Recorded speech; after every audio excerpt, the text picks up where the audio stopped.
Di zaman Nabi Muhammad SAW, setiap masuk waktu sholat, maka yang mengumandangkan azan adalah Bilal bin Rabah karena Bilal memiliki suara yang indah. Dia berkulit hitam asal Afrika itu mempunyai suara emas yang khas. Posisinya semasa Nabi tidak tergantikan oleh siapapun, kecuali pada waktu perang atau pada saat keluar kota bersama Nabi. Karena beliau tidak pernah terpisah dari Nabi kemanapun Nabi pergi, hingga pada akhirnya Nabi menemui Allah Ta'ala pada awal 11 Hijriah. Semenjak itulah Bilal menyatakan diri tidak akan mengumandangkan azan lagi. Ketika Khalifah Abu Bakar radhiyallahu memintanya untuk menjadi muadzin kembali, dengan hati pilu dan sendu Bilal berkata, "Biarkan aku jadi muadzin Nabi saja. Nabi telah tiada, maka aku bukan muadzin siapa-siapa lagi." Abu Bakar terus memintanya. Kemudian Bilal pun bertanya, "Dahulu ketika engkau membebaskanku dari siksa Umayyah bin Khalaf, apakah engkau membebaskanku karena dirimu atau karena Allah?"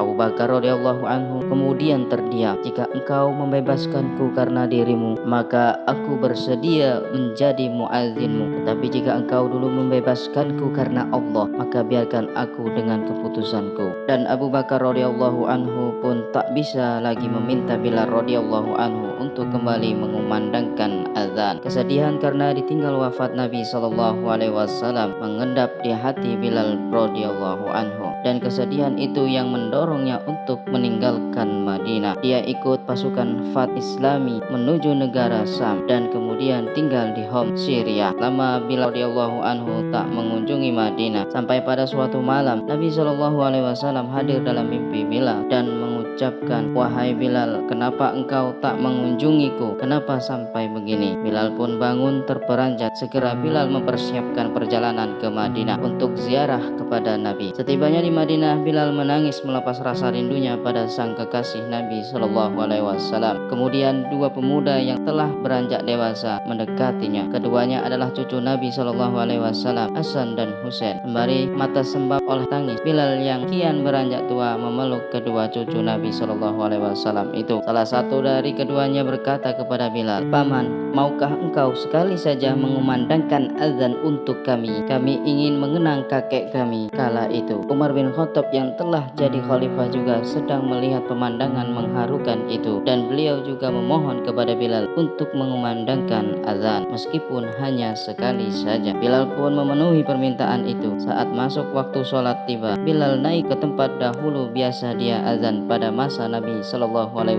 masih hidup. Mulailah dia mengumandangkan azan saat lafaz Allahu Akbar dikumandangkan olehnya. Mendadak seluruh Madinah senyap, segala aktivitas terhenti, semua terkejut. Suara yang telah bertahun-tahun hilang, suara yang mengingatkan pada sosok nan agung, suara yang sangat dirindukan itu kini telah kembali. Ketika Bilal mengucapkan kata asyhadu alla ilaha illallah, seluruh isi kota Madinah berlarian ke arah suara itu, sampai para gadis yang dalam pingitan pun keluar. Dan saat Bilal mengumandangkan asyhadu anna Muhammadar Rasulullah, Madinah pecah oleh tangisan dan ratapan yang sangat memilukan.